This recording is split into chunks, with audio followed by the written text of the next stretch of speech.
Hey everyone, thanks for joining us. The next episode of Red Valkyrie is about to start.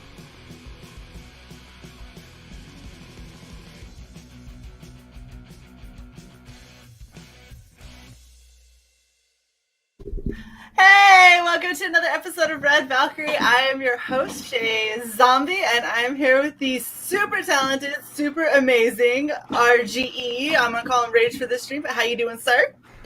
Hey, so far so good. I was able to wake up on a Saturday. That's saying something. I'm happy that you woke up, especially considering we had a stream plan. So, that's just better for me.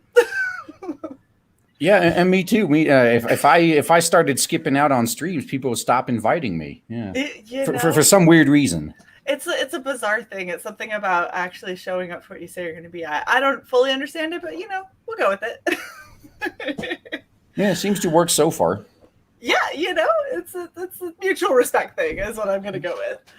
Well, so we're here to talk about the super fucking amazing campaign Blade Devil, which I have attempted to do some justice to, and forgive me, there was a couple of issues along the way, but you know what? We tried. We did what we could. And so let's just kick it straight over to you, Rage, for your pitch. How's that sound? Sure, sounds good. So just start at the beginning and get to the end, stop, that type of deal? Yeah, just something like that. Yeah. Okay. Yeah, so Blade Devil is all about making entertainment entertaining again. And we got no politics, just action, plot, backstory, all the good stuff thrown in there. Yeah, it's all about focusing on what's most important, and that is, you gotta be entertained. And even if you want to shove politics into your storylines, I was talking with Liam about this yesterday on stream. We were saying that Trigun is actually one of the better examples because it was kind of like a pitch to a pitch for Christianity in a way. But 1,000%, yeah. Oh my gosh, you just named my favorite anime. I'm sorry. Yeah, awesome. No, so but then if you didn't know that's what it was, I mean, it wasn't all up in your face, didn't ruin it for you, it didn't matter. Right. And that's and so we just got this pretty simple premise at the start anyway, where this story now, it doesn't actually start in Ashiara. I know that our main character, it doesn't start with her origin. Gonna get into that later, but it's it's actually a little bit towards the end of her quest, really. And she's been around for a while trying to take down one of the most powerful beings in existence to save her sister from a fate worse than death, which you'll find out what that is by the end of this book. So I don't want to spoil too much now, but and unfortunately for her, she's just a normal person, and in a world where dragons and demons and wizards and everything exists.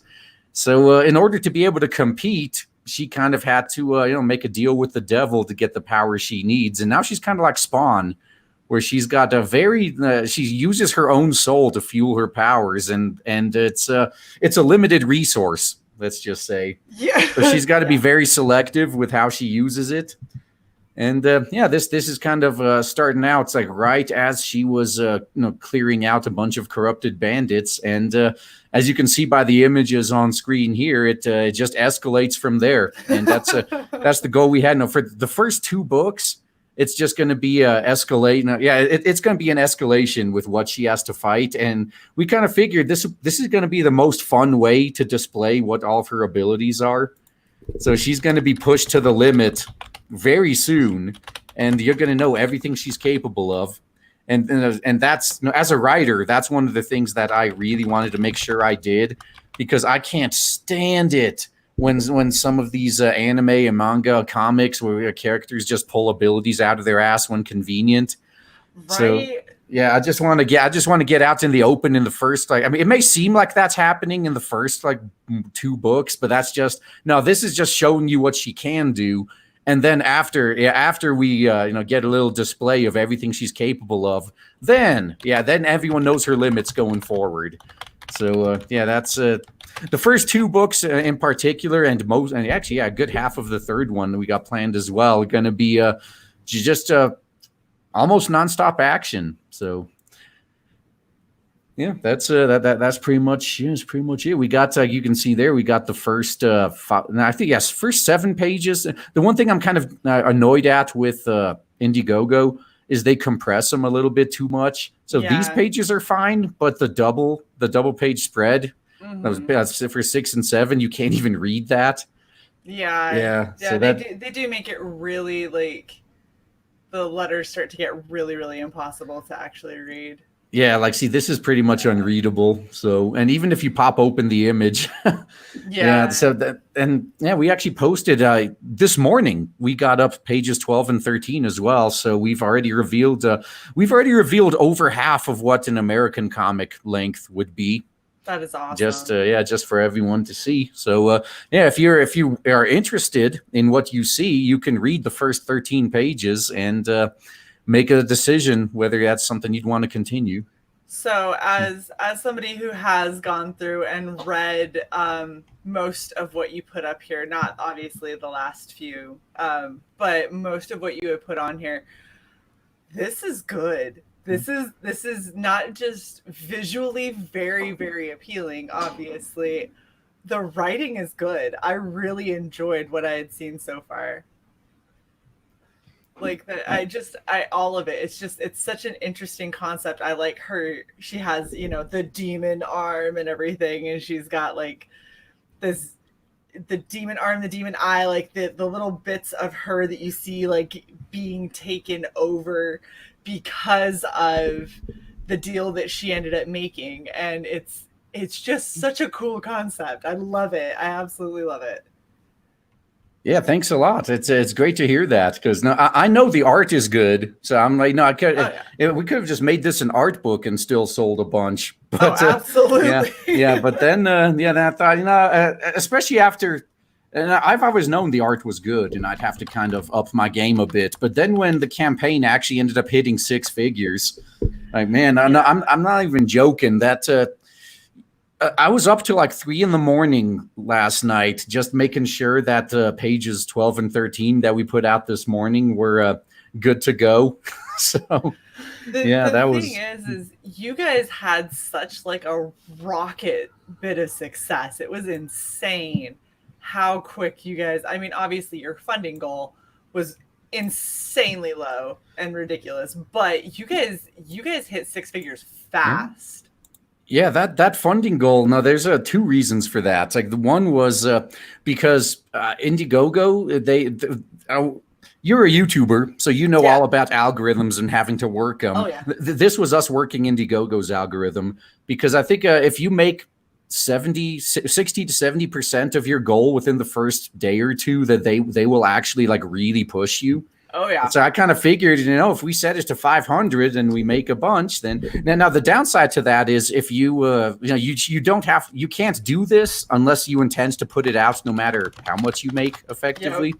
But and that was the case with us because I mean you could kind of see with all the artwork and pages we've been putting out, Mm-hmm. it is actually the book is over half done already. So or at the time the campaign launched. So we were gonna put it out regardless. So this campaign was really more gauging interest in a book 2, a continuation. And from the looks of it, you're gonna keep going with it. But I was ready to just eat the cost, if it failed. So yeah, See, and lucky I don't have to. that's something that I really admire, and it's something that's really, really big in CG and in the indie comic scene as a whole. Is you have a lot of people who have a story that they want to tell, and they want to get it out to people, and they've already gone in, figured out over the years how they were going to fund it, how they were going to pay for their artist, their writer, whoever they needed to pay for their creative team, and they hit a point where they're like, I want it to come out, period. Now, granted, do you want to make money at it? Of course you want to make money at it. Who the hell would want to put out something and not make any money? That's ridiculous. But a lot of these indie creators have already gone into their own pockets, have already funded the production side of this, and the only thing that's left to really fund is how many do I need to go and print. And if and ship, yeah, and that's that's the big one, especially international shipping. Oh yeah. But and you see just to explain what goes into the shipping costs. I mean, it's the shipping the book from the printer to us or the distributor, whoever we use, buying all the materials to send it out. Either paying a distributor to do this, or if I'm going to end up shipping all these out myself, it's probably going to take weeks. Oh yeah, at this rate. Yeah, I mean, yeah. No, how many that's you got? yeah. Yeah, no, I don't. 1,500. Yeah, I really. I think last I checked, it was about 3,000 individual books. Oh gosh. Yeah, because like, you have 1,500 backers. I didn't even consider that. Yeah, and that's gonna be that's gonna be fun. That's one of the thing, or that's really the only thing I have yet to work out how I'm gonna do, because if I do it myself, it may get quite delayed because well the advantage of having a full-time day job is I could fund something like this. Right. The disadvantage is I don't exactly have the time to pack and ship things all day because I have a full-time day job. Yeah. So I'm gonna either have to. I was thinking of using a fulfillment service or something like that, but I just hear horror stories. I mean, even with Ethan's campaign. Oh yeah. Yeah, they just they were sending like 20 copies of the book to some people. So they were person, they didn't put the amphibionics ash can in them, and then it would cost like $18,000 to ship it separately and all that fun stuff. And but then on the other hand, unless I could find enough real life friends and family to help put these out. I mean, if the whole beer virus thing is finally blown over by then, I'm thinking maybe I'm just gonna see if my parents will help me with it, because they're both retired. It's not like they don't have the time. Right. So yeah, I mean, if they could help me pack and ship stuff, yeah, that would be ideal. So I'll probably have to find a way to pay them for that as well. But well, definitely you and I should talk after this. This is actually something that my co-host, who is unfortunately not here with us, but Cyborg Valkyrie, and I had done a lot of, which was helping creators figure out how they were going to do all aspects of their campaign, from the Indiegogo and the writing and all that stuff, all the way through the shipping and the fulfillment, and how you were going to actually get things out and into people's hands. So we'll definitely talk later. Well, to my advantage, I did work in a mailroom before. Oh, fantastic. So like that part, I mean, I know all about all the stuff that your boy Zach was learning. It's like, no, you got to buy a label printer and you just automate that whole process. But yeah, it's going to be packing. There's no way to speed up the international ones, unfortunately. No. Because you have to physically go to the post office and fill out all the fucking paperwork and do all that in person. You can't just, it's not like domestic shipping where you just slap a label and they pick it up at your door. But so I will say, as somebody who's had to ship a lot of stuff internationally, I used to be stationed in the UK. You can get those customs forms ahead of time, and you can fill them all out ahead of time and just drop them off with your package. So there are ways. Yeah. Oh, that's true. Yeah, you can. You can just order them, but that's still you got to fill them out by hand. Yeah, you can't just print the label like you can with domestic ones. That's very true. Yeah. Yes, you do have to handwrite, and all of them. This contains a comic for every single one. Yep. Yeah, okay. No, actually, I was thinking of asking I was going to go to the post office and ask. I know, can I get a stamp made that says that and then just stamp it? Does it have to be handwritten? As long as it goes through their carbon copies, they don't care. So get a typewriter or something.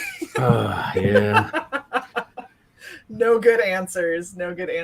I know. I had an entire like fucking ream worth of paperwork kicked back before because I did it in dark blue pen instead of black pen as they required. Are you fucking kidding me? Well, it's the government, so they literally have, and that's how they create jobs.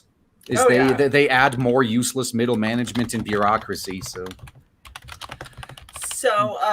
I'm held on the cover that I backed because, I mean, come on. That's a good cover. Yeah.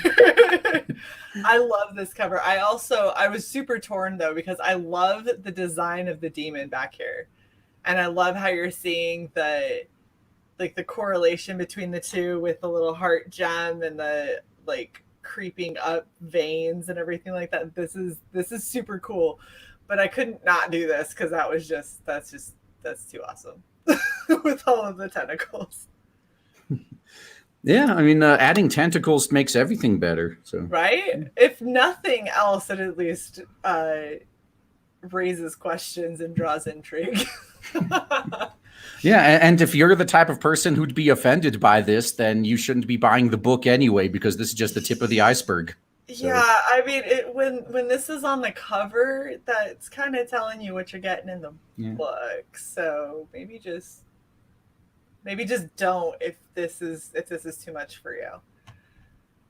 But no, so this is amazing. I absolutely love this. Let's go over the tiers that you have left. So you have 4 days left. Is this going to stay 4 days, or are we going to extend? Well, if you ask it that way, it would be funny extending it 1 day at a time, so it does stay 4 days. But it's gonna stay 4 days for the next 30. Yeah, exactly. But no, we're gonna extend it, and we're actually planning on. We got another cover in the works as well that we're gonna do. We're gonna put that up on the last day of this stretch, and then we haven't decided yet if it's going to be limited or not. And then, but then we are going to extend it for another 30. So what you're saying is that I definitely need to put in overtime at my second job. You're killing me here, dude. Yeah. All right, so let's go over the tiers for people who maybe haven't backed yet, and I don't know who that is after reaching 22,395% of your goal. But yeah, let's see what they can get if they haven't already backed. So your first tier you have is the Titty Tentacle 3 book combo for $75. You want to tell us about it? Yeah, that's just that's all three of the covers we got up right now, and yeah, and that includes the main one with the demon in the back. Then you got the tentacle one, and then we're gonna have a more revealing version of the tentacle cover that would look more like what you would see on a certain sub-genre of Japanese manga. Yeah, maybe starts with an H. Yeah. Potentially, possibly. All right, so that's the featured tier for $75, ships worldwide. You've already had 353 of those. That is awesome.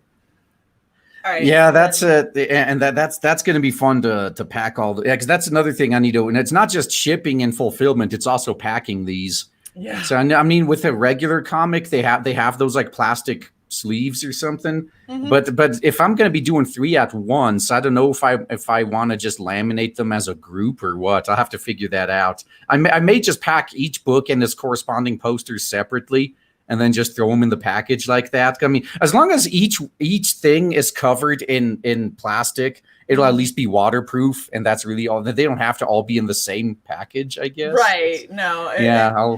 If it were me, I think that I would probably individually bag and board each of the books. Yeah. Just because you don't know if the people who are getting them, like I like to put mine up on the shelf. It's really hard to put it up on a shelf if it doesn't have a board in it, because then it's kind of it's a floppy. Oh no, they're going to be square bound, so you could just put it on the shelf. Yeah, I could just put it on the shelf, and that also is gonna add into it if they're square bound. That makes it a little bit harder to pack them all together in a standard thing. Yeah, I'd have to get a laminating machine or something to wrap them up completely. But even then, I think they may shift a bit inside of there. So yeah, I'm just gonna have to find one of those bags that's big enough to fit, as big as this book is, plus the posters that come with it. Yeah, and I'll just do them. I guess for the people that got the 3-pack, they're just gonna get three separate ones. They're going to be in the same box, though, but still. Yeah, that's probably the best way to do it, especially because if you've ever used a laminator machine or a shrink wrap machine, when you hit it with the heat, it tends to put holes in it, which is a huge pain in the butt. We used to do that all the time way back when Hollywood Video was still a thing, and we had to shrink wrap the videos that you would sell. The second you hit them with a heat gun, it would pop a hole through it, and you'd have to redo it. So. Yeah, it's a pain in the ass. Okay, so Blade Devil Digital for $20. Pretty self-explanatory, right?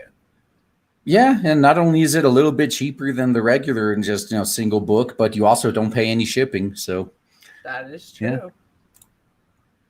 Cover A for $25. So this is your main cover, like you were saying, with the demon, right? Uh-huh. Anything else coming with this? Do you have stretch goals that you've already hit?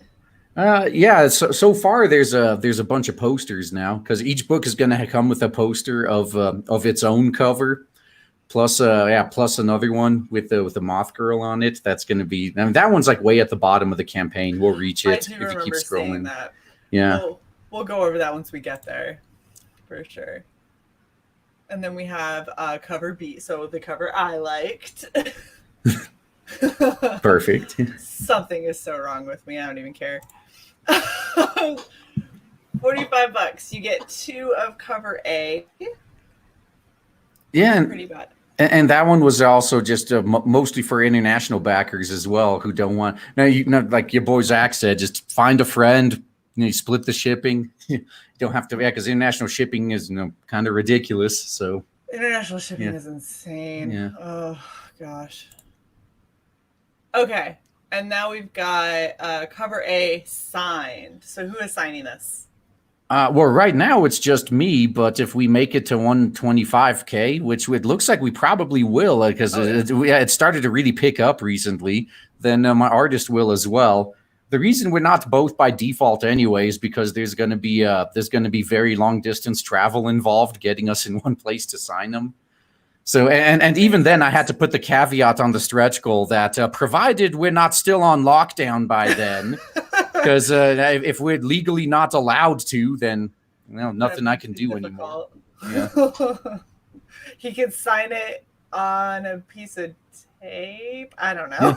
Tape. Yeah, that's another alternative. Is maybe we could like sign the posters instead or something, or he would sign the posters.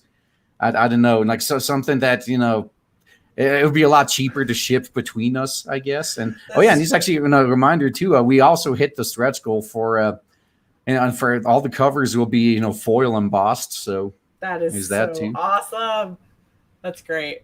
Yeah. Okay, so then you can get both covers also still for $50, which is it's a decent deal for sure. Yeah, only one shipping price too. Yeah. If you are a comic book shopper and decided you're going to start one. Yeah. Well, or you just have a giant group of friends, or you want to get your Christmas shopping out of the way. Yeah.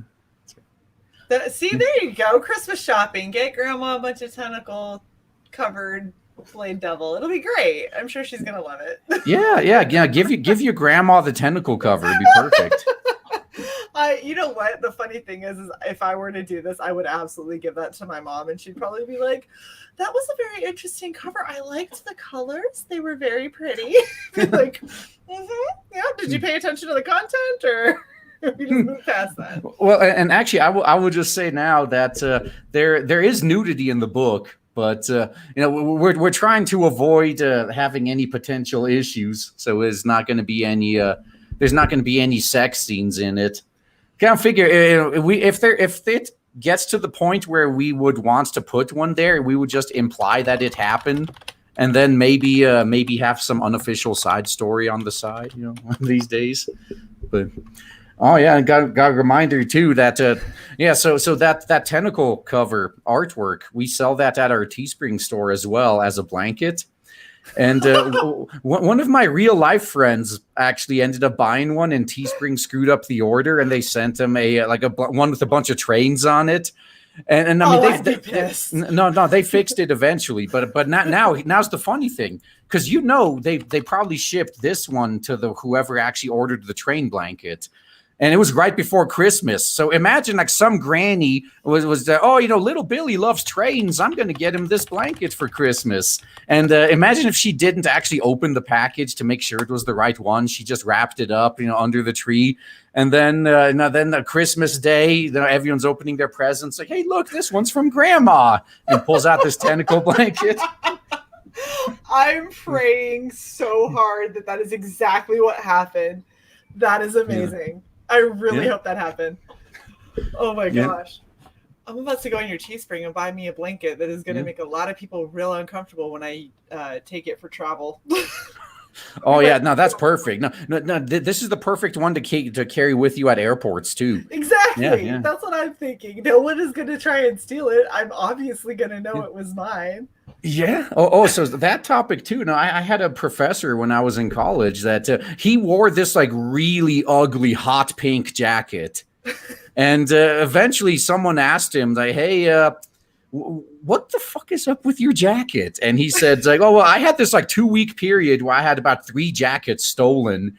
And I just got so mad. I said, I'm gonna get the ugliest jacket I could find that nobody would ever want to steal. And he's had it for like 20 years. Oh, that is so Yeah. sad. Now I want to go and find him just so I can steal his jacket and prove him wrong. Yeah.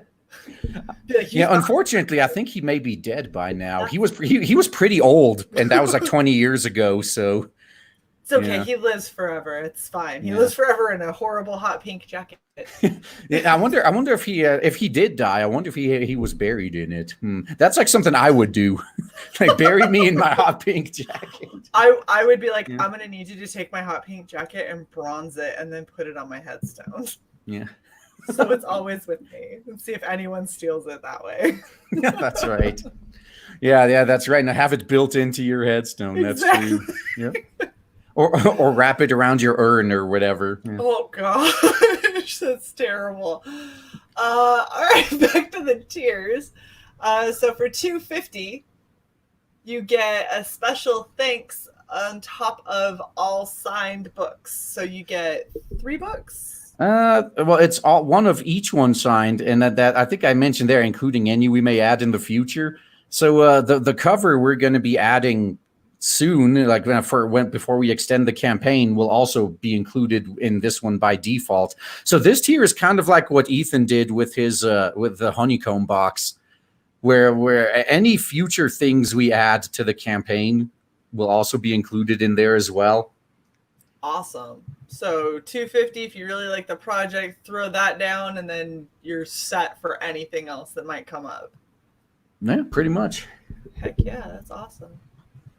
And then we have a bunch of stuff that sold out. So you had... Oh, those were all various drawn-in tiers.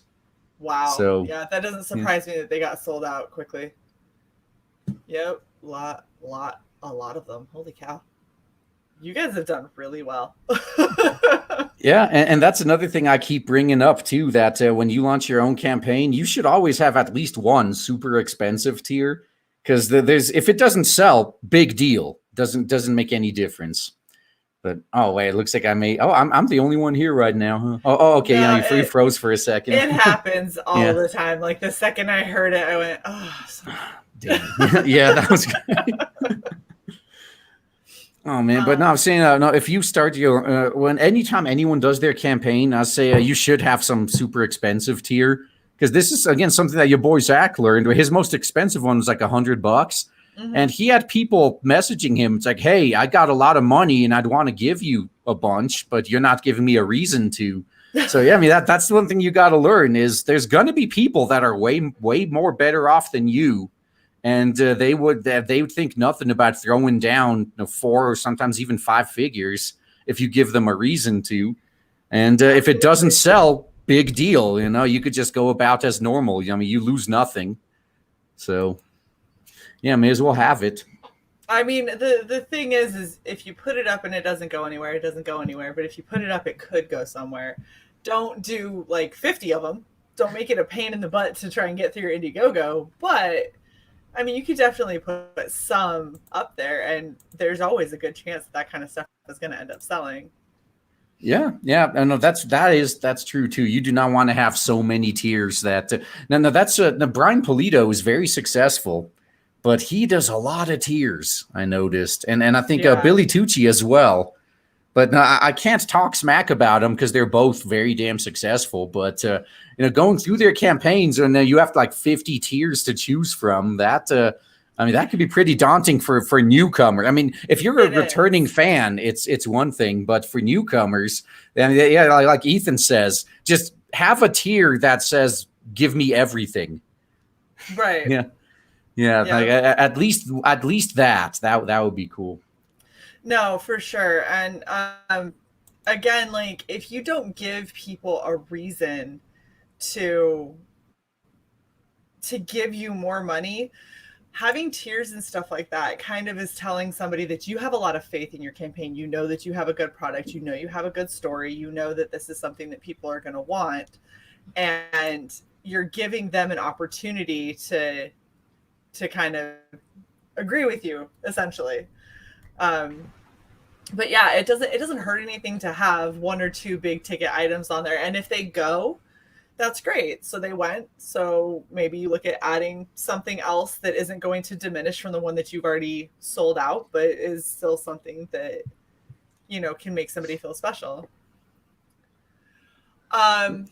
So these were your stretch goals. You were talking about the Moth Girl poster. So that was this one, correct? Yeah, we're going to be adding a background and everything to it, like a pretty simple one as well. But yeah, it's that's going to be the main pinup art. So Moth Chan, it's very pretty.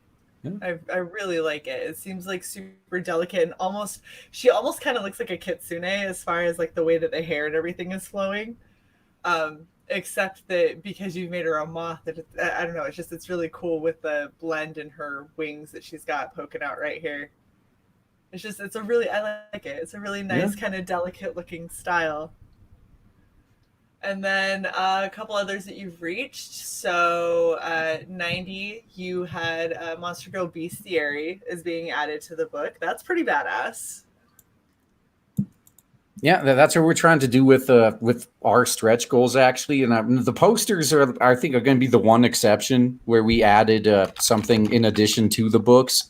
But for all the rest of them, it's just going to be we're going to be improving the main book in some way. Although some stretch goals, we're already doing some things that others would have had as stretch goals, like for example, growing the size of the book. It's just kind of happening naturally as we advance through the pages. But we don't know exactly how big it's gonna get, and also how much time my artist will have to do it. So we don't want to do it as a stretch goal, just because we don't want to like end up over promising and under delivering by accident. Right.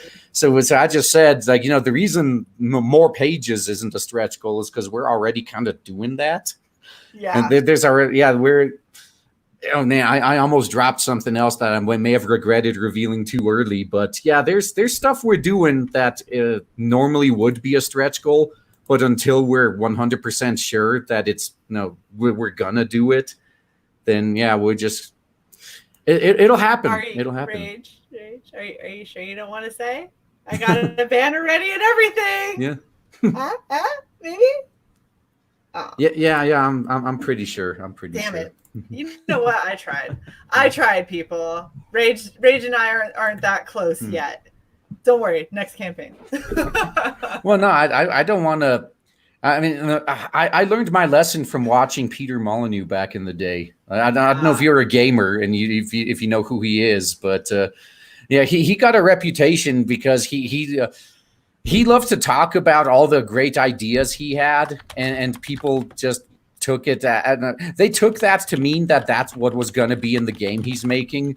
And then when you get like 25% of the great ideas he was promising, then people got kind of butthurt. So yeah, that makes sense. Yeah. I respect your decision to keep a couple of secrets, but I'm just saying, should you decide you want to say anything exclusive, just let me know. I got a banner and everything already. Okay, so at 100,000, that was when we got the foil cover on all the books, which is what we've already talked about, which is super awesome. I can't wait for that, especially because the colors that you guys have, and then having it be a foil cover is going to really, really bring those colors out. Yeah, and that's going to be something that, although now that I think about it, I could probably experiment with it now. Because we have the artwork we're going to be using. We may change the logos up a little bit. We're going to have a company logo and all the other usual things you expect on a comic cover. But otherwise, from the artwork's perspective, we could experiment to see which parts of the cover are going to be foil. Yeah, because I don't know we're going to go with whatever looks better, I guess. So yeah, no, absolutely. Yeah, and that there's sometimes having the entire cover foil is good, and sometimes having spot, like where you've got glowy eyes or, you know, like her chest piece and stuff, having it spot foil is better because it's more impactful. Yeah, exactly. So that's why I even mentioned that in the tier that we're going to experiment with, how we're going to do it's going to be foil in some fashion. Just, right. Yeah, it's not going to be like a trading card where the entire image, well, it might be, it might not be. It all depends on what looks better. So we're going to actually have to do some test runs and see. You know what? So I'm not going to necessarily make a promise, but I've got something I was doing for Raven, for Machi the Lazy Witch, for her, a couple of her posters, where I was doing some interesting spot holographic on a couple of her posters, and looking at this would actually be a really fun kind of challenge to do that with. So if you don't mind, I might mess around with it and then send you something at some point. Hey, sure. I mean, it can't hurt. Yeah. Worst case scenario, you have a cool holographic 13x19 that you can chill with. But yeah, no, this is a really cool campaign. It would be really neat to see some of this in spot holographic and Arch, because that is your answer. I am not going to cosplay that. I'm cosplaying the outfit, and that is plenty. Thank you very much, sir. You mean you don't have tentacles just laying around your house? I don't have suspension cables. There's a lot that would go into that. This was enough. I got the contacts and everything. I even did the eyes. Oh my gosh! Now we're having an outcry, apparently. Yeah. Yes, if Sai were here, it probably would have ended up having to happen because Sai would have forced it. Yeah. Oh my gosh, you guys are killing me. Maybe that's going to be for the next campaign. Maybe, you know what? Maybe if you guys can get him into 200,000, then maybe we can have a conversation. How's that? Hey, I'm not going to say no to that. Yeah. I'm 1,000% going to regret just saying that. We'll see. If you can get up to 200,000, then that means that Rage and I are going to have a conversation with Toxic, and we'll figure out what's going to happen. Yeah. Okay, so if everybody in the chat right now, start thinking of your questions that you want to ask Rage. I did get, oh my gosh, you guys are killing me. This is why I don't open my mouth on my own stream. No. It's already happened. I'm sorry, Rage. We might be having a conversation. Oh gosh. Okay. Start thinking of your questions for Rage that do not involve me cosplaying a tentacle cover, please. And we did have one early on. I'm just scrolling back to find it. Give me just 1 second. So we have from Bogdan Digital Art. He says, how do you price your comic? So since starting his first campaign, since he starts his first campaign, these streams have been very informative. Well, I just I priced it kind of the same way that other similar ones did. I was looking at similar successful campaigns, and that's kind of what I went by. It really is kind of that simple. Now, there are a few I've seen that I think are way lower than they should be, just because now even going into, so before you even go into the campaign, you need to do the math yourself. You know, you could go to some printers like Mixam and Print Ninja, and you can get quotes online. You can just type in, what type of book is it going to be, stapled or square bound? Is it how many pages, the paper stock, the cover stock, all the bells and whistles, and you can page count, and then you can see what the price would be to the estimates to print that and to ship it to you. So you're going to have to do that. just so you can at least find a minimum of what you have to do to at least break even.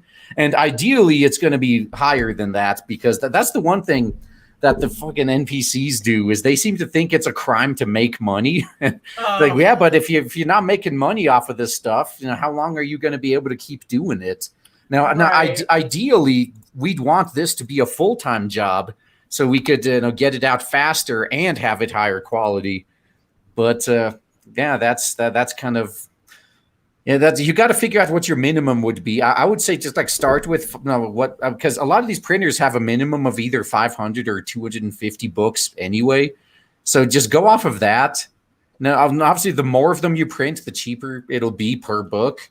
Right. But no, just at least price out what the minimum print run would cost you, and then assume you're going to sell that many, and how many books would you need, or what would the price have to be per book, so that you can at least break even after paying your team, paying for the shipping, paying for the printing, paying for the fulfillment. And this all this, and when it comes to shipping, I mentioned this earlier. It's not just the cost to ship a package from you to the customer. It's the cost from the printer to you, the cost of you buying all the shipping materials, the cost of your time packing it up, or if you're going to pay someone else to do it, the cost of that. Like, there's a lot of extra costs that go into it that people forget. So you seriously need to consider all of that. And once you have your estimate, then you'll know the bare minimum price, and price it a little bit higher than that. Yeah. So what, to add on to that, because all of that is exactly what I was going to say, and that's what most people tend to forget, is it's not just paying your artist, your colorist, your letterer, your writer. It's not, paying you. It's not just paying your creative team. It's not just paying your creative team and the cost of printing it. Shipping is probably going to be about 50% of your overall cost by the time all is said and done. With as much as shipping costs, once you get down to working through customs, you've got whatever you've got to use for shipping supplies, you've got the actual shipping itself if you're doing international, all of that stuff. Just because you charge shipping through Indiegogo, do not expect that to cover your full cost of shipping, because it probably won't. Yeah, the realistic side of it is it's not going to cover everything. Yeah, and even Ethan pointed out, I think he charged like either $20 or $25 for international shipping, and it cost him $60 to $80 to ship it to Hong Kong. So he was basically paying them to give them the book. Well, and that's something that, all the way down to, I've shipped out stuff for S.E. Tonks before, because I do his printing. And we've printed up an 11 by 17 that I shipped to Canada. Okay, I'm in Maryland. We're talking, it's just right there. Canada, it's not that far. It costs $35 to ship an 11 by 17 to Canada to make sure that it got there safe. So no matter what you think your shipping is going to be, once you do international, it's probably going to be double that. So just keep all of that in mind. And then you've got to make sure that it's going to be worth your time. You got to make sure that you're, everything that you're doing to try and get to the bare minimum, plan on overprinting, plan on having comics that are going to get to you that are going to be damaged, that you are not going to be able to ship back to the printer and have them replaced for you. And even if you did, that's extra time, which is extra money, which is extra everything. And then having to send out replacements for when they get damaged on their way to the customer. It's all along the way. And if this is something that is incredibly overwhelming to you because you're an artist or a writer and that's what you do, and this administrative piece is not your strong suit, hire somebody who is good at it. And I know that there are a lot of people who have a varying degree of feelings about having a project manager. This is what a project manager is for. If you are not good with numbers and money and budgeting and planning like this, because you are more, I can create, I'm great at creating, and the rest of this shit just falls to the wayside however it does, then hire somebody. Do not just think that you can skate your way through it on your own. Find somebody who is good at it. I don't care if it's your wife, if it's your best friend, if it's your grandmother, whoever. Find somebody that you trust and bring them in to be part of that process, because you cannot fulfill successfully if this piece falls. You just can't. Yeah, and or best case, you're just going to be very, very delayed, or very, very broke. Yeah. Those are your usually the two outcomes. You're going to be insanely delayed, or you're going to go under. You'll be in the red. Yeah, and that's why I mentioned earlier as well that there I've seen a few campaigns where Critias is one example. I don't think we need to get into this to his story, but what he was charging for what he was offering, I was like, dude, even if you took all the money and put it towards the book and you didn't need it for living expenses, you still would have lost money on that. Oh yeah. Yeah. Absolutely. All right, so moving on, we got Joe King, one of Red Valkyrie's good friends. He wants to know, what is your biggest influence? Well, a bunch, actually. Like for the setting, it's actually quite a lot from Berserk and Claymore, and even other completely unrelated genres like JoJo's Bizarre Adventure and Capellion and Land of the Illustrious. Yeah, we and Spawn. If you want to throw some Western comics in there, we got, and see that's one of the things I did an interview with Bleeding Fool actually, and I mentioned there, if you want to be a writer, then the best thing you can do to get good, short of having real life experience with everything you're writing about, which to be honest, that's out of reach of most people, especially when you look at certain genres. Oh yeah. But in general, yeah, if you were in the military, you could probably write a much better military fiction book than someone who's never been. But the next best thing you can do other than having real life experience is just consume as many stories as possible of as many different genres and mediums as possible. And just take note of what you really, really like and what you can't stand.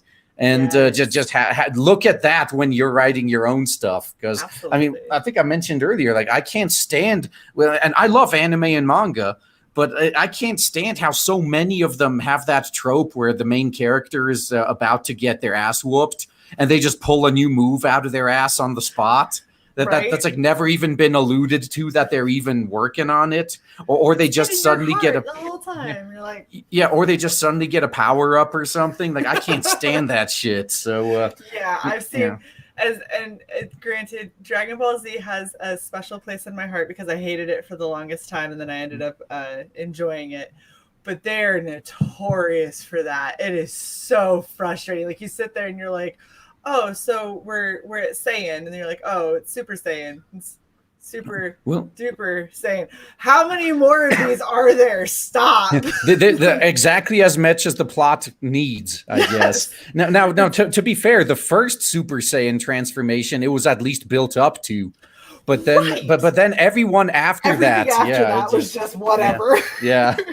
It was like, oh, by the way, you know, there's like 7 other levels of Super Saiyan you could. It was like, so you know how his hair turned blue? It's gonna turn bluer. And you're like, stop. They're like, it's gonna go back to orange. You're like, it was just blue, but it started orange. He goes, no, but it's a different orange. Well, at least in Dragon Ball GT, Super Saiyan 4 looked unique. But, they at least had that going for him. But and the other thing that I can't stand in a lot of these writing tropes is when somebody gets a power up and then that becomes the new standard.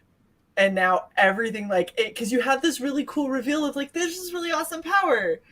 And then it's like, oh, and now everyone has just risen to that level. And now that is the new normal. And that's just the new operating. And so then you're right back to where you were. And it feels like all the progress that you just made in this story just got ripped back away from you. No, that's the reason this happens is because the writers of those types of stories, they got most of their inspiration from video games. That's why this happens, because that's how video games work. And as you get more powerful, so does everything else you're facing at that point of the story progression. So it really does seem that way. You know, some games handle it better than others, but yeah, these and in a sense, you have to do something, right? I mean, you can't unless you want to switch genre. Like, see, One Punch Man. Saitama is pretty much the most powerful being in existence, and he starts out that way. So it's a different type of story than someone who's working his way up there. So you're going to have something that challenges these characters. But yeah, when the entire world is leveling up with you, that's video game logic. Yeah, that's very true. So we had another. It was a comment, but it was also a question from Lola. She wants to know about your creative team. So who all do you have? I'm pretty sure Toxic Man Baby is your artist, as he's been chatting away. Yeah. It was pretty much just us at first, but then we no, he does like all the art. I mean, he does the penciling and inking, but he works digital, so it's almost the same thing for him anyway. And then he does like a rough storyboard, and then inks over it, makes it look cooler, and then he can color as well. But in order for us to release the book in less than like 5 years, we've actually been hiring this studio in China to get the colors like 90% done, and he just finishes them. And this, in case it comes up, because someone's probably going to ask, it's like, oh, why didn't you get help from some comic skater? And not just imagine if we went up to like Kyle Ritter and said, hey, I want to hire you for a coloring job, but I don't want you to do it in your style. I want you to copy his style, and then he's going to go over it and fix what you did. That probably wouldn't go over very well. So yeah. So we didn't want someone's unique style in this case. We just wanted someone who can copy his and get it most of the way there, and then he just finishes it. And that's when you go to a company, because that's just like a 9-to-5 paycheck for these guys. Yeah, so we're getting some help there, and that's really it for the main book. And we're actually working with other artists for some of the side stories, and we have another colorist, Tony Galvin, who's done work in like Image, Dark Horse, does flats for Marvel. We are working with him as well, but working with a passion for drawing. You may have even had him on your show before. I haven't had Passion on yet. We talked about it, but I haven't had him on yet. Yeah, so he's actually doing a side story for the book as well. And like I alluded to earlier, we prefer to just improve the main book instead of adding extras.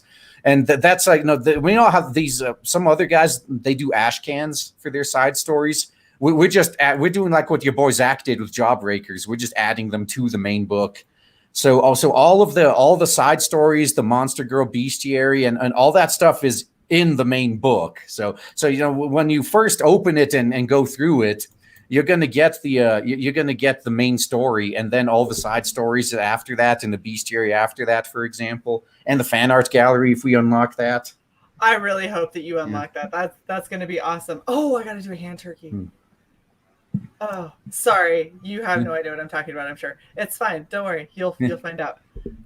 It's going to be horrible. So enjoy. Is it something that's going to get the stream taken down?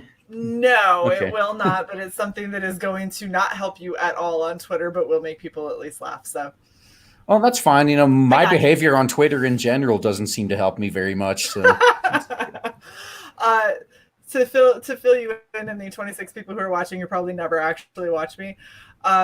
I always joked for the longest time that I am not an artist, but I make a mean hand turkey, and now that has become a thing. I actually am doing hand turkeys of indie comics, and wait, by hand turkey you mean like what we did in freaking elementary school? Yeah, trace your hand, and I literally put my hand down on my tablet and trace it every time. Yeah.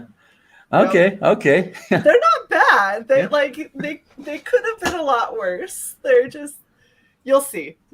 I'll make one. It'll make you very sad, I'm sure. All right. Do we have any other questions? Thank you, Joe. Apparently, when I talk about making hand turkeys, I make it sound dirty. Oh yeah, I see. Earlier on, Joseph was asking where I'm from. Yes. My dad was in the army, so fucking everywhere. That's where I'm from. But my parents are actually refugees from the Soviet Union. So, yeah. Wow. So you are just a wonderfully interesting individual to talk to. Yeah, and the thing is, because people, I fucking hate traveling. I would want nothing more than to never travel again, like just stay in the same location for the rest of my life. And people ask, like, how could you hate travel? Like, dude, my entire life, I was moving to different countries every 1 to 2 years. Yeah. So I got that out of my system early. Like, and I've because a lot of people, I know if they live in the same town their whole life, I understand why they want to see the rest of the world. Right. But after you've already, that was my life growing up, is I got to do that, and it was fun. But now I never want to move again. It is. I completely feel you. So I've been in the military for 14 years, and I've lived in, like, before then, I literally never moved. I stayed in the exact same house up until I joined.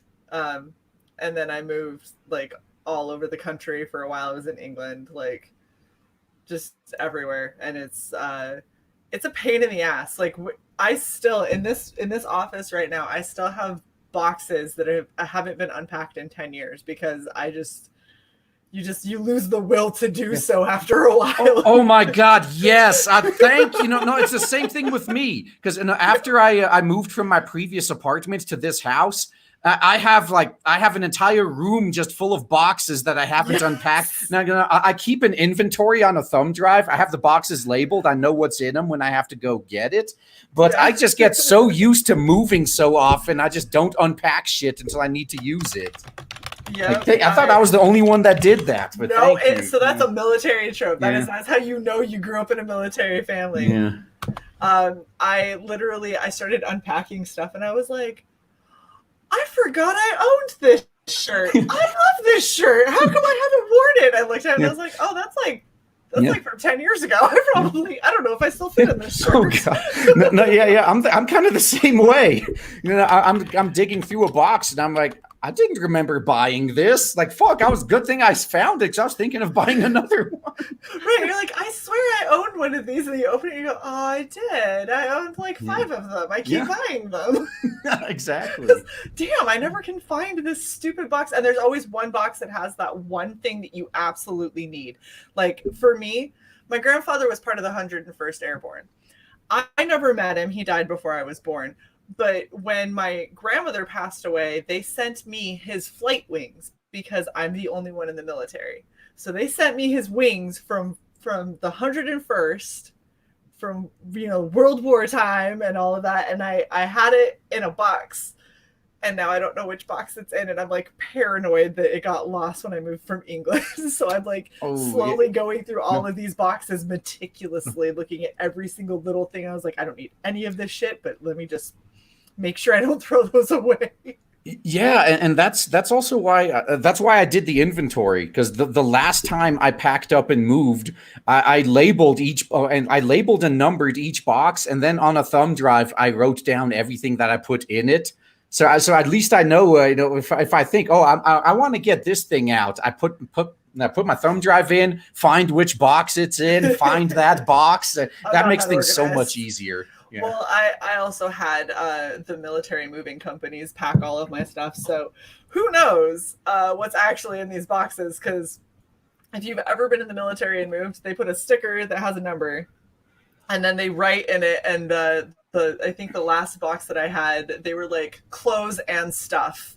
And I opened it up and I was like, oh, all of my original PlayStation 1 games. That is not and stuff. Those are other things that I kind of needed to know. But thank you. That was very informative what you just did to me. Yeah, the last time I moved, I packed my own stuff at least. So there. Yes. Yeah, no, I think that was it was just absolute hell the last day, because I bitch about this on my stream sometimes, that I actually I was caught up in both of the major fires they had in Colorado. Oh, so each year I had 2 years in a row I had to evacuate, but the first time wasn't too bad. I spent the week on my friend's couch because they they had the entire like path from my house to my workplace blocked off. I had to take a 3-hour go around trip. Oh, so I was like gosh. sleeping on my friend's couch in the city. So this like the week I got a new job too. It's just perfect timing. It's always how it works. But then the second one was by far the worst because now I had literally just bought the house, and right as I moved in, it was like I had to. I was pretty rushed because I had to be out of that apartment by the end of the month. And I had about a day, and the people who were in this house before me left about a day and a half before the end of the month. So I had like a day and a half to move. So I was like literally just all day, all night, just moving stuff. I was, one of my friends helped me carry the big shit, like the washer, dryer, all that stuff. Mm-hmm. And then, but yeah, so we rented a U-Haul for 4 hours. Transported the stuff that I can't fit in my sedan, and then I spent literally the rest of the night and day just ferrying stuff with my freaking Sonata back and forth to the house. And the next fucking day after I finally get my shit in my house, I get an evacuation order. Yeah. And then I'm just, I already have all my shit in boxes because I literally just brought them here. Whatever. Just in case the house burns down. So then I moved all my shit again to a friend's house as I was staying with him. And then 3 days later, they lifted the evacuation order and I was moving it all again. So I moved 3 times in 1 week. Yeah, no, that's horrible. And the amount of times that I've ended up having to move, like, just because you don't change duty stations doesn't mean you don't move. Because usually I get to a duty station, I would live on post, and then I remember why I don't live on post. And then I go and find a place, and then I'm like, well, that was a shitty part of town, so let me go find another place to live. So you end up moving 3 times in 3 years, but I don't think I've ever done it 3 times in a week. I feel like you win.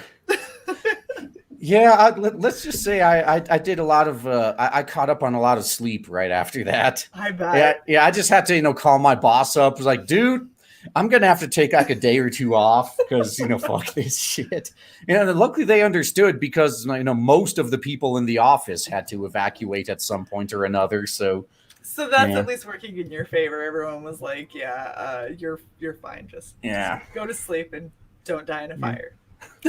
yeah. Usually people tell me to die in a fire, right? So that was real weird. What I normally am saying is die in a couch fire, but in this scenario, is don't die in that fire. Maybe a different fire later, but not that one right now. So we do actually have one more question from Lola. She wants to know: are you going to be adding any more drawn in tiers or perks, or are they gone? I think all the major ones are gone, but I'll wait to see if Toxic catches up because the stream's usually like 30 seconds behind. But I'll see if it's all up to whether he can find a good place to add more. But we may just add some more of if you want to get killed by a demon, because those seem to be the most popular ones. Those went out like the quickest, like the people who just want to get their like freaking like heads bitten off and stuff like that. Yeah, so we might add more. We might add more of those, but I think it's all up to whether he can fit it in. Yeah, because at this point, the storyboards are pretty much done. The writing is pretty much done, but again, we keep expanding it as we get to certain pages. So we may part of that expansion might be adding more. Yeah, we would say, oh, look, there's a panel or 2 we can add some people getting killed. So nice. Yeah, that's so there's a possibility that you could still get drawn in and murdered. Yeah, if you want to get brutally murdered, you may have the chance. Well, so I got 30 days to come up with some serious cash so I can get killed. Maybe. I'm down. Yeah, and as for the time frame of when we're going to put it up, I don't know. It may even be after the campaign closes because you can still add tiers in demand. So that's true. That is very true. And you've had a lot of people who have kind of either minimized all of their tiers and hit a bunch of stuff. And then you've had some people who've been like, hey, we hit another stretch goal, so here's a new tier for you guys if you want to back the latest whatever pinup, whatever that they got. So There's always a possibility, guys. It's exciting. Okay.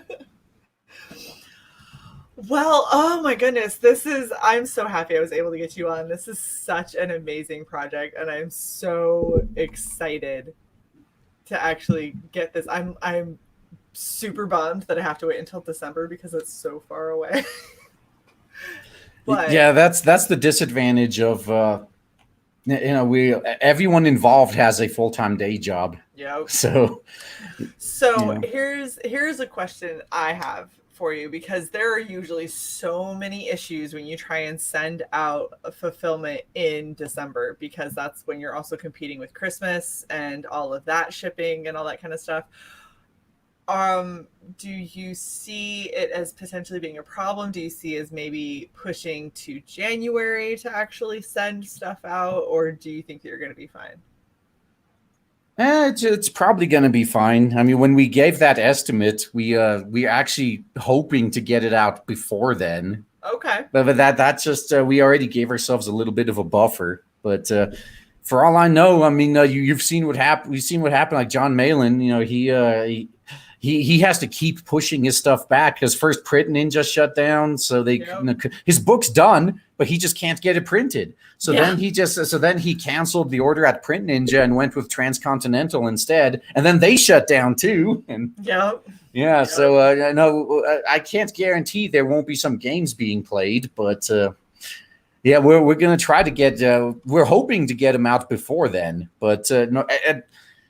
This any single thing in the production process could be could slow the whole thing down. So it's very true, and at least you're realistic about it, and sounds like you are very open to communicating with your backers, which is really what matters. I mean, so understand.